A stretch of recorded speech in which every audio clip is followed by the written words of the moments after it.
পুজো তো শেষ, কিন্তু পুজোতে কোনো ব্লগ আপলোড করা হয়নি, তাই ভাবলাম এখনই আপলোড করি।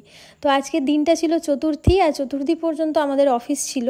প্রথমেই সকালবেলা স্নান টান করে রেডি হয়ে চলে গিয়েছিলাম একদম অফিসের দিকে।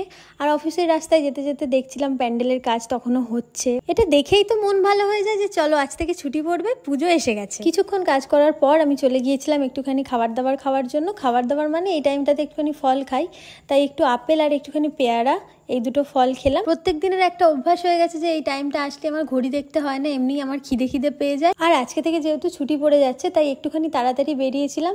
আর রাস্তায় যাওয়ার পথে আমি প্রথম ঠাকুরটা দেখে নিলাম। ঠাকুর দেখার পরে আমি কিনে নিয়েছিলাম একটা আইসক্রিম, কারণ খুব গরম হচ্ছিল। আর আইসক্রিম খেতে খেতে যখন আমি স্টেশন পর্যন্ত পৌঁছালাম, তখন দেখলাম মুষলধারে বৃষ্টি পড়ছে। কিন্তু এই বৃষ্টি থামার নয়, ওই বৃষ্টির মধ্যেই আমি উঠে পড়লাম ট্রেনেতে। তারপর নামলাম আমি দমদমে, আর দমদম থেকে ট্রেন চেঞ্জ করে উঠে পড়লাম ডানকুনি লোকালে। আর সেখান থেকে আমি চলে যাচ্ছিলাম সোজা আমার বাড়িতে। মোটামুটি উইকেন্ড পড়লে তবেই আমার বাড়িতে আসা হয়, বাড়িতে আমার রেগুলারলি থাকা হয় না, কারণ অফিসের চেক ইন চেক আউটের টাইমিংটা এতটাই অদ্ভুত বলবো না, অফিস তো অফিসের নিয়মেই চলবে। ডে এন্ড হয় আমার 7টা নাগাদ, আর 7:18-র মধ্যে ব্যারাকপুর থেকে দমদমে আসা একেবারেই পসিবল নয়। আর সেটা না পেলে সোজা হয়ে যায় বারুইপাড়া লোকাল। বারুইপাড়া লোকালও দমদমে আসতে আসতে মোটামুটি 9টাই বাজিয়ে দেয়। তো এই 7:18 থেকে 9টা পর্যন্ত স্টেশনে বসে থাকা কারোর পক্ষেই সম্ভব নয়। আর প্রতিনিয়ত বাসে জার্নি করতে করতে আমার অবস্থা খুবই খারাপ হয়ে গিয়েছিল একটা টাইমে, তাই বাধ্য হয়ে আমাকে এক্সট্রা টাকা পে করে অফিসের পাশে পিজিতে থাকতে হয়। আর আজকে মা বাড়িতে বানিয়েছিল আমার পছন্দের কষা কষা মাংস।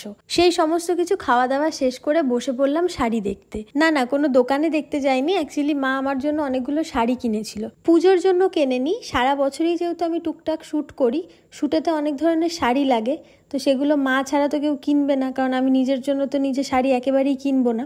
তো মা অনেক কটা শাড়ি আমাকে দেখাচ্ছিল যে দেখ কোন শাড়িগুলো তোর লাগবে, তো সেগুলো তুই নিয়ে চলে যা, ফলস পার বসাবি, বসিয়ে তোর যখন যেটা মনে হবে পরবি। আর এই ফ্রকটা দিয়েছিল পঞ্চমীতে পরার জন্য, কারণ শাড়িগুলো তো ফলস পার না হলে পরতে পারবো না। আর দেখতে পাচ্ছ এত জিনিস কিনেছিল আমার জন্য। তারপরে আমরা বেরিয়ে পড়লাম একটুখানি বাইরের দিকে কিছু কেনাকাটা করার জন্য। আর বাইরে বেরিয়েই ঠাকুর দেখতে পেয়ে আমার মন তো একেবারে উড়ু মনে হচ্ছিল যে কতক্ষণে পুজোটা শুরু হবে আর কতক্ষণে আমি সাজুগুজু করে ঠাকুর দেখতে বেরাবো। আমার শপিং তো সব প্রায় কমপ্লিটই হয়ে গেছে, শুধুমাত্র জুতোটা বাকি আছে। কিন্তু মায়ের জন্য আমার এখন অবধি কিছু কেনা হয়নি, তার জন্য মাকে নিয়ে চলে গিয়েছিলাম সোজা বাজার কলকাতাতে। ওইখানে গিয়ে আমি কটনের কমফোর্টেবল টাইপের কোনো জামা খুঁজছিলাম, কারণ মা প্রচন্ড ঘামে। রেয়ন বা সিনথেটিক কাপড় দিলে ওটা পরলে খুব কষ্ট পাবে। অনেক খোঁজাখুঁজির পর আমার আর মায়ের দুজনেরই এই জামাটা খুব পছন্দ হয়েছিল, আর এটা খুব ভালো ফিটিংসও হচ্ছিল। তার জন্য ওইটা আমি আগে নিয়ে নিলাম, নিয়ে চলে গেলাম আবার বাড়ির দিকে, কারণ আমার জিনিসপত্র আবার প্যাকিং করতে হবে। কিছু কাজ আছে যেগুলো আমার পুজোর মধ্যেই শেষ করতে হবে। আর মা আমাকে একটু বোচকাবুচকি বেঁধে দিচ্ছিল, মানে ওই ছাতু, মুড়ি, বাদাম, ছোলা যেগুলো আর কি নিয়ে যাওয়া যায়, সেগুলো দিয়ে দিল। আর আমি উঠে পড়লাম আবার ডানকুনি লোকালে। তো চলো, তোমাদের সাথে দেখা হবে আবার নেক্সট ভিডিওতে। ততদিনের জন্য তোমরা সবাই সুস্থ থেকো, ভালো থেকো, বাই বাই।